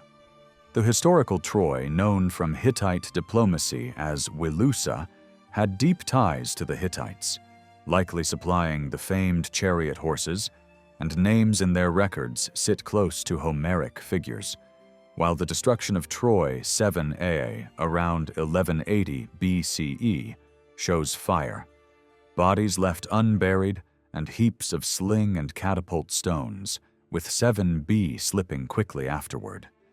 If the Iliad is treated as a weave of northern and Mediterranean strands, The origin question can never be settled by details alone. Yet one stark inconsistency separates Homer's practice from the Mycenaean world, because the poem knows only cremation with barrow burial, complete with pyres, lavish grave goods, animal sacrifices, and funeral games, whereas Mycenaean cemeteries across mainland Greece and the islands used inhumation almost exclusively. The rites for Patroclus, including the marked circle and mounded earth, match late Bronze and early Iron Age customs north of the Alps, from the Urnfield horizon to Lusatian, and early tumulus monuments like Seddon and Dautmergen, where burned grave goods still bear fire marks. Attempts to date the cremation scenes to a later age founder on the poem's own metal lore, which insists that iron was not yet the metal of spear and sword in the Trojan War.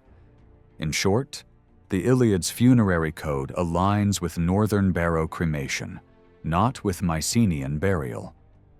Vinci even notes suggestive northern echoes, such as Finnish toponyms on the Vanta near the Gulf of Finland and prehistoric mounds around Toija, which, whatever one makes of their etymology, fit the broader pattern of Baltic elements embedded in the epic. The Ponto-Baltic corridor emerged in the early Bronze Age in the first half of the 2nd millennium BCE, alongside the Trzyniec culture, a Crimea to Jutland artery that ran from Baltic shores down the Vistula and along the Ukrainian Bug and Bow to the Black Sea, and from this matrix, the Lusatian world took shape and fed directly into the vast Urnfield horizon. Within Central Europe, the sequence from Unetice to the tumulus tradition later adopted cremation, and if Maria Gimbutas is right about that shift, the impulse likely came from the Trzyniec Lusatian sphere, which brought a new funerary religion that other groups, including parts of the Celtic constellation, absorbed, while in the Upper Adriatic the first Veneti arriving from the north probably met inhumation-oriented tumulus bearers remembered as the Eugenai. The Proto-Venetic signature remains clearest in the Trzyniec network that controlled the Ponto-Baltic Way and in the Venedi along the western Bug in Volhynia, and Lusatian trade kept those southbound ties open through the late Bronze Age via the Vysotsko culture, later through Gordievka in the Venetia region with its rich kurgans, and on to the Cimmerian Bilozerka horizon, proven by large caches of Baltic succinite beads of Tyrans and Allumiere types spread from Switzerland to Ukraine, with densest concentrations in Greece and the Adriatic. The Veneti stayed knitted together as long-range merchants, their hubs visible from Fraticina and Fondo Paviani, where spectroscopic work shows Baltic succinite and workshop debris, to the late Mycenaean Adriatic, which Harding highlighted as crucial for amber traffic, and the few imported sherds in the Po lowlands betray refined clays unlike local fabrics. Rivers were the highways, and the hydronymic palimpsest preserves Venetic footprints, especially the stubborn route built on Dn that marks streams across the Vistula basin and reappears in the Dnieper country, then echoes out to the Atlantic in Brittany's Don, Wales's Donwy and Tridonwy, Ireland's Dun, and Scotland's Devona, once understood as a goddess's river, with the Welsh Don aligned with the Irish Donu. The line these names trace from Ukraine through Poland to the Western Seas matches the maritime range of Venetic sailors, and Bronze Age amber at Hermitage in Armorica, Dartmoor in Devon, and Wessex graves like Boscombe Down shows that Baltic resin reached the Atlantic alongside tin in the Wessex contact zone.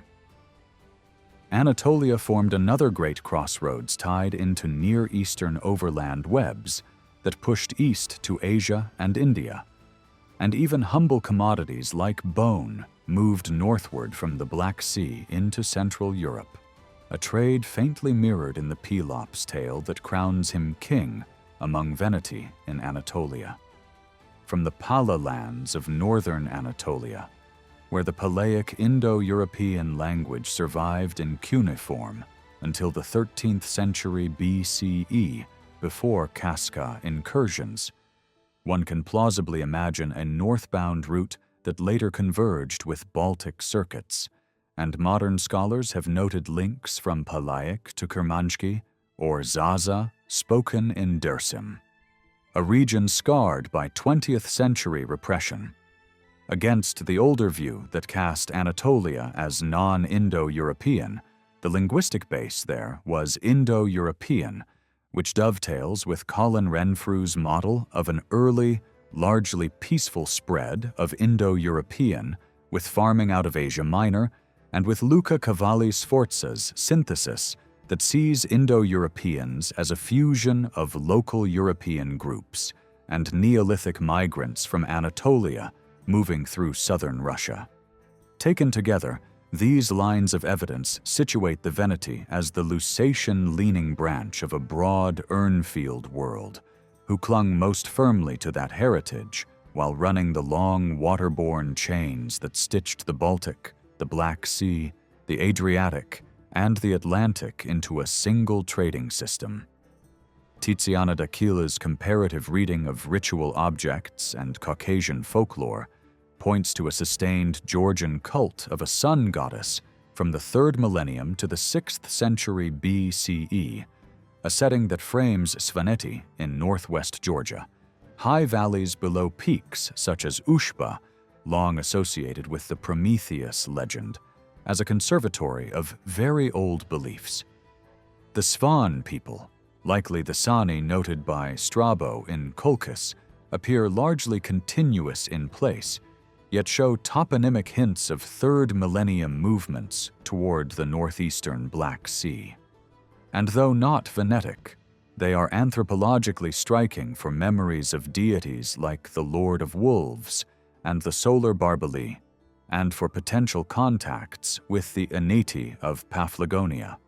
West Georgian Colchis, divided from the east by the Liki Range, anchored this religious landscape with Vani, a prosperous cult center founded in the 8th–7th centuries BCE near the Phocis, while far to the north, the Egtved grave in Denmark, whose strontium signature marks the girl as non-local, likely from Bornholm or southern Germany, reveals a sun disk belt of the 14th century BCE that matches the function and symbolism of Venetic priestesses' belts and suggests a Nordic source for that emblem. The same large openwork sun disks occur in eastern Georgia at Kviratskhoveli, near Emtsketa, dating to the 15th to 13th centuries BCE, and bearing an 8-armed swastika regarded as a deeply Georgian solar motif. Bird pendant chains hanging from their lower rim evoke the birds that draw the solar boat, and their exclusive use in women's ritual dress contrasts with male assemblages of Colchian axes, scepters, and horn-shaped rhytons. Funerary practice mirrors this split. Priestesses go to the grave with bright copper-red jewelry and no sacrifice, whereas priests lie beneath cairns with silver-like objects and an ox's head offering, a pairing that signals a male lunar cult set against a female solar cult, much like the astral polarity known among the Hittites. In eastern Kartli, the moon god Armas, likely a local reflex of Hittite Arma, received bull offerings into the 4th century and persisted in the mountains into the 7th before Christianization. And under Achaemenid rule, the iconography of sacred beasts flourished. Lion and bull combat appears on a 5th century BCE gold diadem, while the enduring strength of solar and lunar symbols eased their absorption into early Georgian church facades, where carved sun disks and bullheads survive. Today, the 8-armed sun, the Borgali, is a national sign that figures even on currency. Georgia's place between the Caucasus and Anatolia, and on the Black Sea, made it both wine land and crossroads for the oldest routes between Europe and the Far East. And Colchis famously won gold by washing alluvial sands through fleeces, a craft wrapped in the Argonaut's tail, in which Jason yokes fire-snorting bronze-hoofed bulls and survives by Medea's crocus ointment, a saffron born in myth from Prometheus's blood spilled on the Caucasus. Later Greek writers imagined the Argo slipping from the Danube into the Adriatic, or steering the Bosporus, but tidal hydraulics and chronology make both paths unlikely. As Dimitris Michalopoulos argues, a more credible itinerary runs from the Azov via the Don or Dnieper, beyond the Riphean heights, plausibly read as the Carpathians, across the Pripyat marshes into the Vistula, and down the Warta and Elbe to the North Sea near Cuxhaven. In effect, the amber route by water, which dovetails with archaeological proposals that late Bronze Age gold traditions at Mycenae were energized by nomadic influences moving down the Dnieper corridor into the Aegean. Venetic society was imagined as a set of widening rings built around a core of authority and cult. At the center stood the lord among clan elders, with the chief of each pagus chosen from this tier and a citadel leader known as the Pilpotis, who joined councils of village heads and upheld a principle of mutual obligation. An aristocratic stratum displayed power in processions and feasts and often merged political and priestly roles. Worship was everywhere and structured around water libations, drinking rites, offerings to springs, fire veneration, and funerary ceremonies. A select priesthood presided, likely alongside a college of priestesses attached to sanctuaries with scriptoria, who kept sacred letters and taught writing. Below the cult elite stood the horsemen whose mounted skill defined Venetic warfare.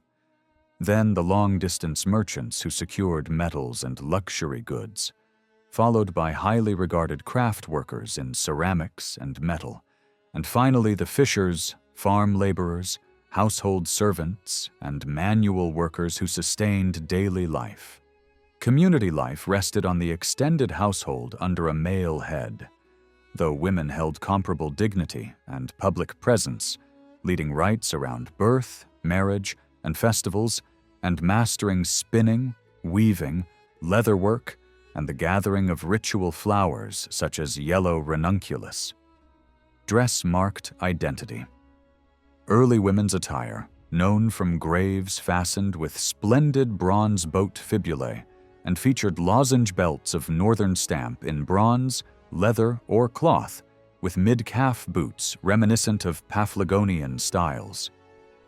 Later images on votive sheets, statuettes, and situlas show calf-length garments under large shawls drawn over shoulders and head, with wealth signaled by spiral armlets, bracelets, rings, earrings, and pendants of amber or glass, and by embossed bronze discs, sometimes gilded.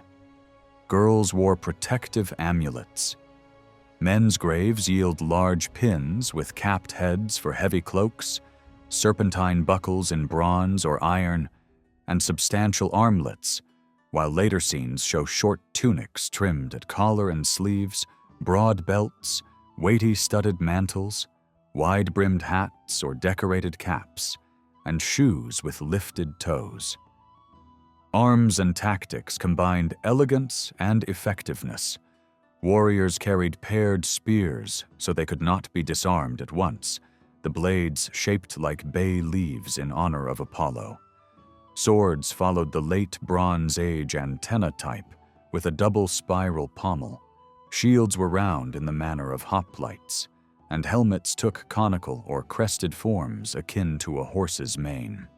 Cavalry rode the celebrated Venetia steeds bareback and gave the militia its cutting edge, while swift two-wheeled chariots, often driven by a charioteer for a commander or an aristocrat, served to break lines, wheel behind infantry, and move leaders rapidly, sometimes adorned with paired bird figures and occasionally carrying a noblewoman. Politically, each settlement governed itself day to day, but bound itself to a collective defense. In crisis, the cities of Est, Padua, Vicenza, Oderzo, and Montebelluna coordinated resources and drew on allied Celtic groups such as the Cenomani. The Veneti preferred prosperity through craft and commerce rather than conquest, so their forces were dispersed to colonies and trading outposts, including along the Via Claudia Augusta near Fleece, where dense weapon finds betray a sizable garrison. Domestic architecture favored the materials of river and lagoon, and shows why traces are rare. Houses resembled the lagoon cassoni, their rectangular plans framed by deep-set wooden posts with reed and board walls daubed with packed earth and clay. Steep thatched roofs of bundled reeds were layered and sealed with moss, and low stone borders ringed the exterior. Earthen floors carried woven mats. A central hearth vented through the roof, and stone andirons carved as ram heads held the iron grate to improve the burn. Interiors divided into kitchen, sleeping spaces, storage cellars, and often a small stall fenced with reed. Workrooms adjoined, and a domestic shrine held ritual vessels and offerings. Gardens and orchards around the house supplied vegetables and fruit. Settlement logic followed water. People chose sandy rises, insular flats of the pole sign, or artificial motta-like knolls of sand and stone placed along riverbeds, as at Veronella Alta in the earliest Este horizon. Stratified silts show that around the turn of the first millennium, rainfall increased, rivers flooded, and marsh and aquatic vegetation expanded, anchoring proto-urban centers in the low alluvial plain and tying them by navigable waterways to the wider world. Across the Iron Age, the stony, dry, high plain held few people, while from the 5th century onward, the foothills and uplands filled with compact farmsteads whose charred seed remains show millet, barley, oats, and old wheats alongside beans and lentils grown even on terraces. In the lower plain, broad fields were cut for hay and fodder, wild grape stands were tapped for wine, and aristocratic banquets folded music for lyre and pan flute into their ritual program. Farming followed the rhythm of the land with fallowing cereal legume rotation, selective slash and burn to open new plots, and a constant round of gathering herbs, wild greens, and fruits. Animal bones trace mixed husbandry of poultry, cattle, pigs, sheep, goats, and horses. Pork was the staple meat. Cattle pulled and clothed the household, and sheep supplied wool. Hunters likely drew on tamed wolves or hand-reared pups for speed and scent, while the animals themselves learned to read gestures and calls in a partnership later perfected by dogs. Horses ran half-wild in managed herds and winter stabling, with stallions chosen to guard the purity of the local strain. Mares were rarely exported, so the breed would not spread. Greek and Latin writers remembered these mounts for long rides and ceremonial teams, Homer already placing famed stock in the orbit of Veneti, and Strabo noting brands with a wolf's head that gave the line its wolf breed name. Near the resurgent waters of the Timavo, a cult of Diomedes took white horses as offerings, and paired shrines to Argive Hera and Aetolian Artemis framed a bright and dark path symbolized by white and black equines who lead across the threshold to the beyond. Rivers and lagoons fed a water economy of hooks, nets, and boats, with fish and shellfish turning up in settlements and graves, and shells worn as amulets alongside the odd shark's tooth from Este. Textile work defined women's skilled labor, Spinners drafted wool or flax from the distaff to a whirled spindle to make thread of measured fineness, and expert weavers worked upright looms with clay weights and heddles, much like those on Greek pottery.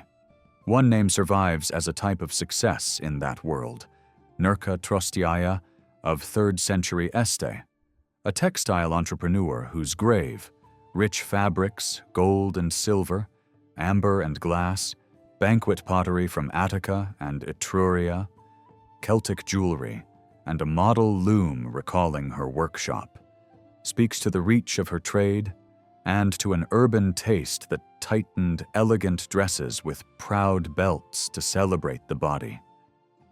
Yet the picture is not one of uniform cultural replacement. Scholars note a sharp contrast between a lightly Romanized Tridentine Venetic belt in the Adige and a more Romanized Veneto-Istrian zone around Aquileia and Forum Julii. Veteran graves in alpine valleys preserve indigenous name forms without full Roman patronymics. Many discharged locals returned home with only partial adoption of Roman habits, while outsiders invested their severance in the booming lowlands. Luxurious villas that look Roman often belonged to Venetic merchants copying metropolitan taste. Funerary epigraphy at Est shows a gradual shift rather than a rupture, moving from Venetic language and script to Venetic written in Latin letters to fully Latin texts that still retained native personal names and cremation in urn fields. Prominent gentes, such as the Eni, Rutili, Titini, and Emili, appear to be local families adopting Roman naming practice rather than immigrants replacing the population, even if elsewhere some graves display unmistakably Roman goods. In short, the Venetia was colonized in law and infrastructure and deeply Romanized in culture, but the social body and many traditions persisted beneath the imperial veneer.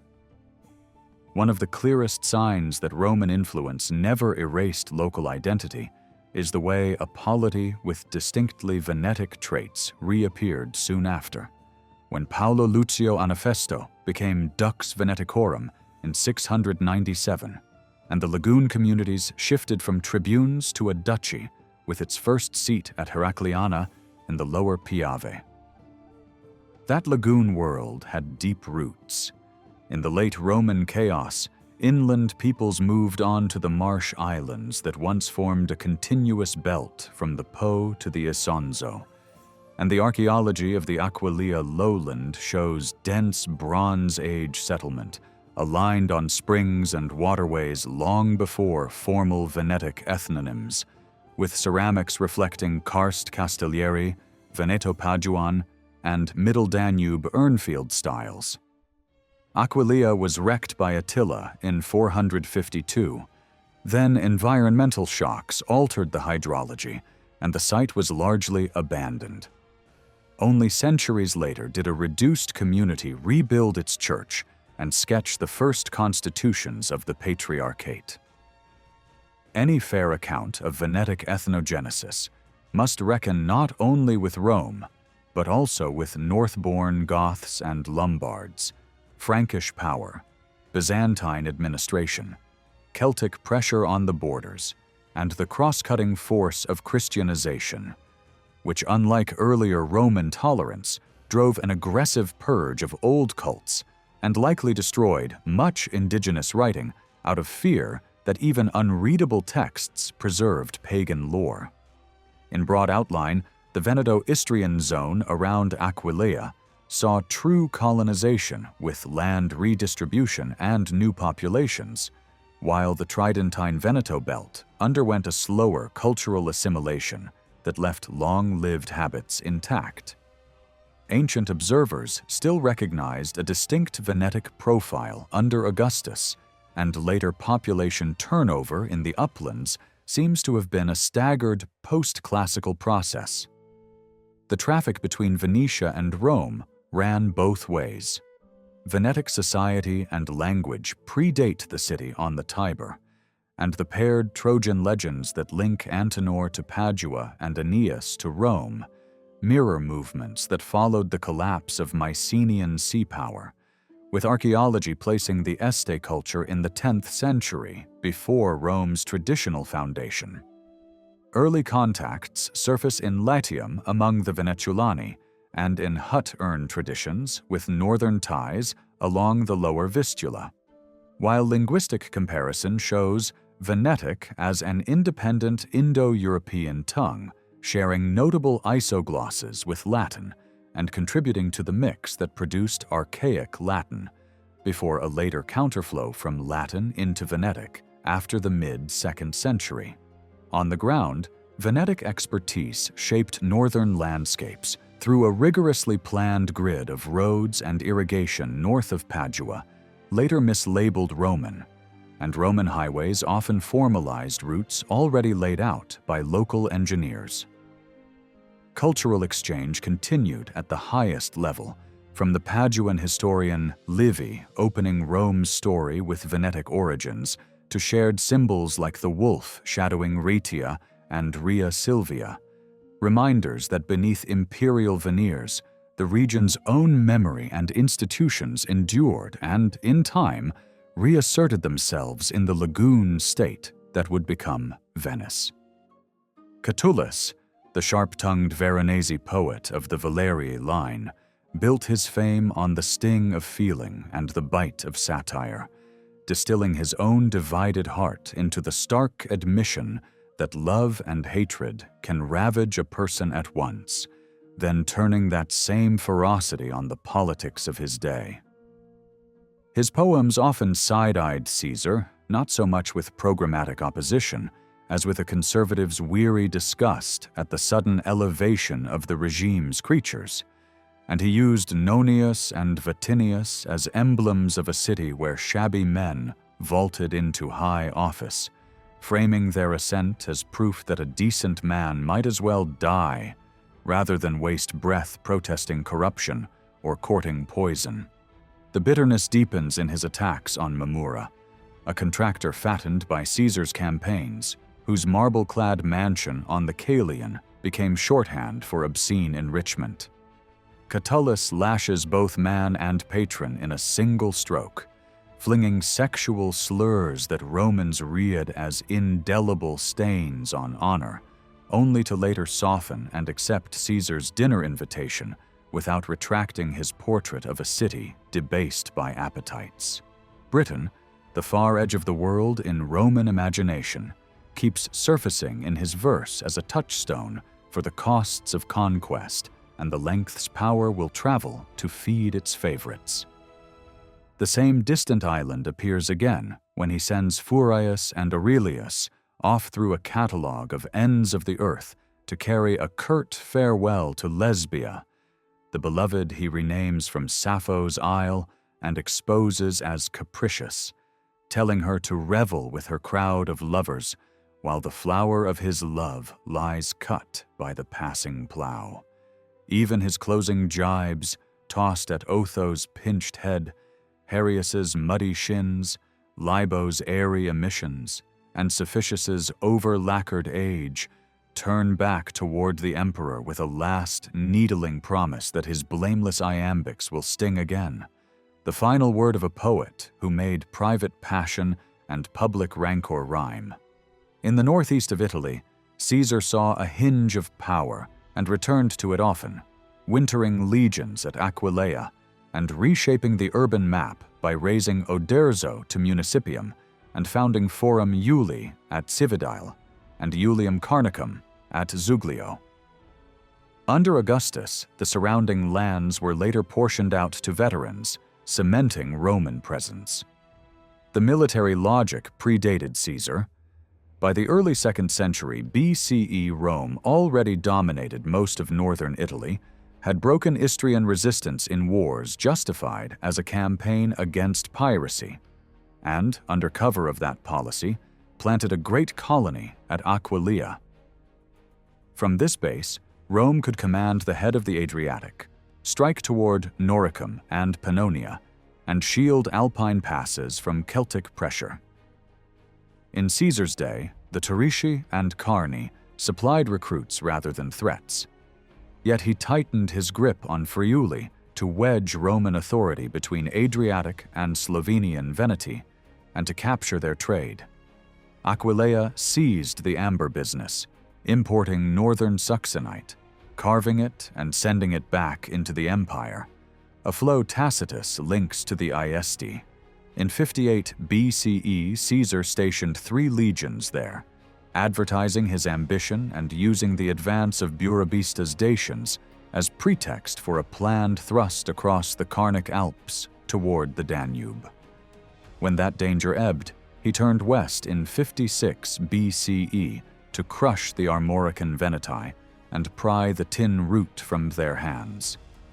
The Venetia communities did not unite against him. Their commerce leaned toward Central and Northern Europe rather than Pompey's eastern sphere, and Caesar courted them with the Transpatane program, extending citizenship and municipal law to their chief towns, while guiding them toward full integration. In the civil war of 49 BCE, they chose his side, a choice sealed in blood at Curicta, where Opitergan troops reportedly killed themselves rather than yield to Pompey. The late Paduan rising against Mark Antony, heir to Caesar's monarchical designs, came to nothing, and the region's autonomy gave way to a Roman order built on roads, colonies, and the deliberate capture of trade. Lake Van, vast and high in the Armenian quarter of Anatolia, appears in Kurdish as Bera Wane, and its name has inspired bold theories about an early Venetic homeland, from Joško Šavli's reading of Van as a hint of paradise in Este inscriptions, to Carlo Forin's proposal that a Veneti cradle near Van sent migrants northwest toward Paphlagonia. Ancient echoes thread through the region. Strabo speaks of the Henneti as white Syrians, and Hittite records preserve a puzzling ethnonym that sounds strikingly Venetic, rendered as Wanatiata, whose identity remains obscure. What is clearer is the deep association between Anatolia and elite horse culture, captured in the very name of the Isua realm. Remembered as the land of horses, set along the upper Euphrates between the Anti-Taurus to the south and the plains that run toward the Black Sea. In the first millennium before our era, Isua lay among Hittites, Urartians, Hattians, and Hurrians, and though its people left no texts of their own, the vocabulary of horsemanship there shows strong Indo-European color, suggesting kinship with the Luvi or similar groups. Isua's world was tied to Mitanni, the northern Mesopotamian kingdom that stretched from Lake Van across to the Zagros and was ruled by an Indo-Aryan military aristocracy embedded among the Hurrians, a milieu that produced the famous horse training manual preserved at Hattusa.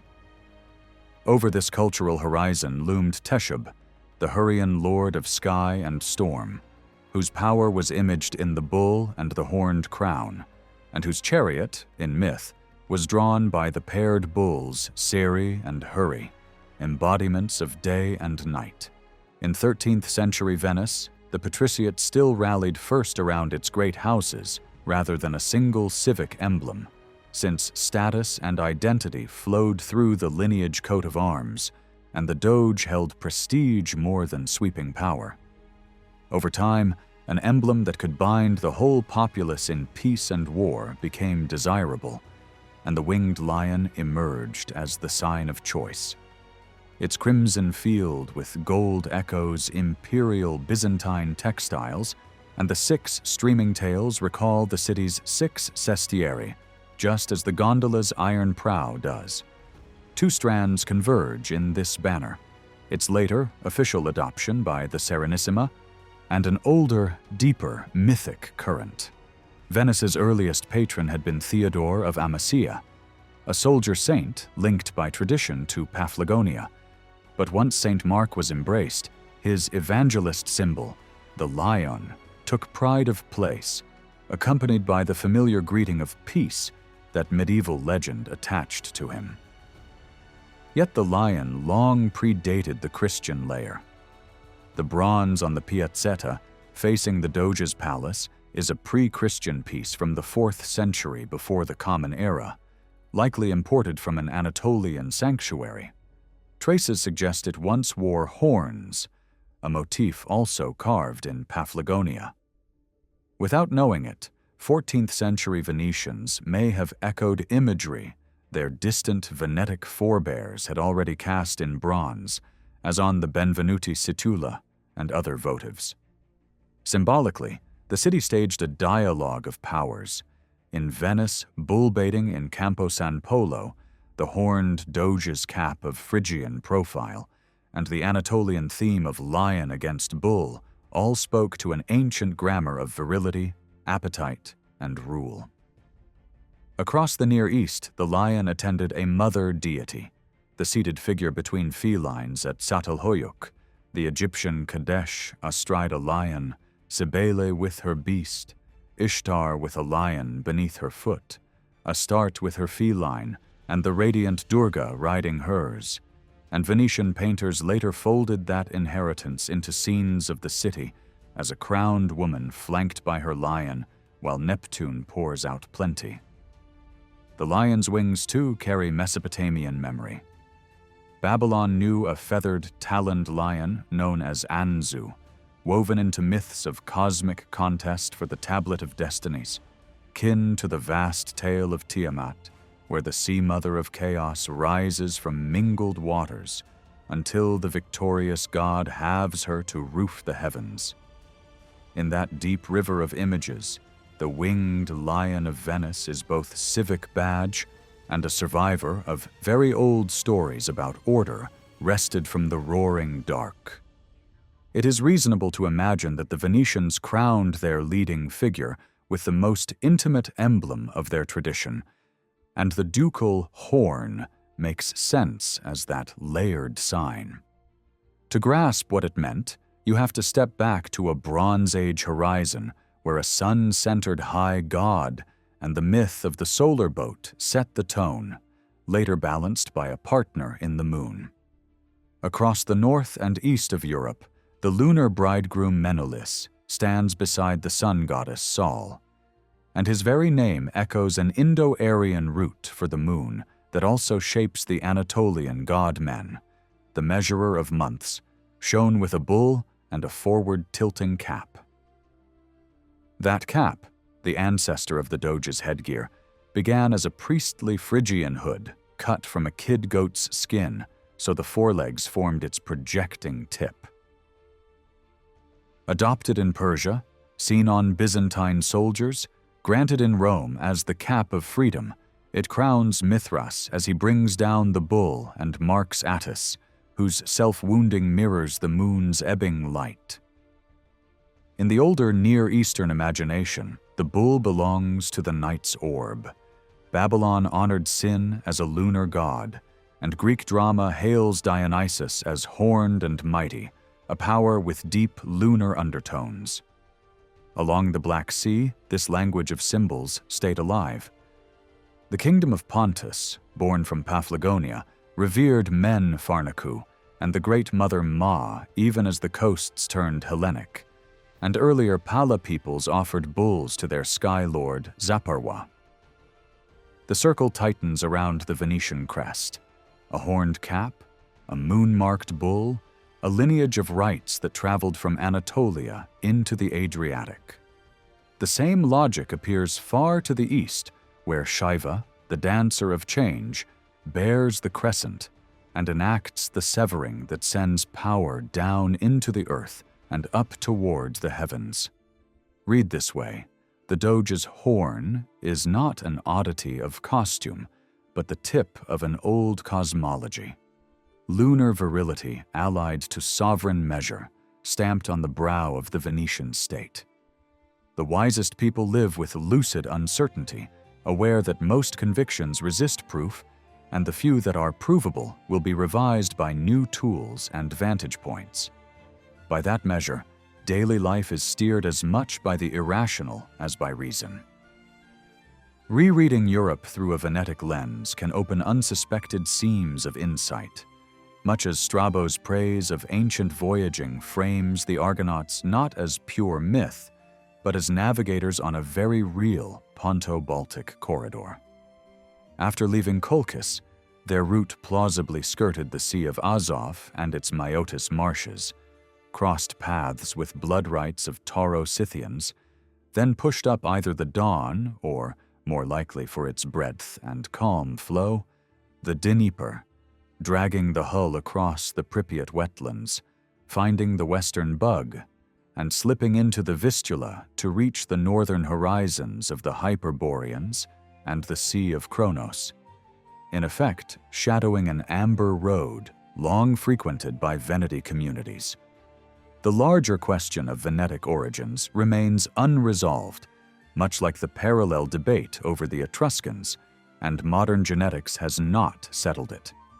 Heavy reliance on mitochondrial DNA has yielded inconsistent signals, from suggestions of Eastern Mediterranean input to readings that push any Anatolian connection far earlier than Etruscan history, whereas lineage markers on the paternal side would speak more directly to population movements. Beyond haplogroups, the uneven geography of rare diseases hints at old pathways and enclaves. Arrhythmogenic right ventricular dysplasia peaks in Veneto and also appears unusually in Brittany and Poland, with a secondary cluster in Cyclades territories shaped by medieval Venetian rule, an intriguing but indirect tracer that invites careful mapping rather than simplistic ethnic claims. Such epidemiology is observational rather than therapeutic, yet it can sharpen diagnosis, as with the high local frequency of autoimmune polyendocrine syndrome around Vicenza and Bassano, and it underscores how true prevalence requires counting people of Veneto origin wherever they are treated, not just residents of the region.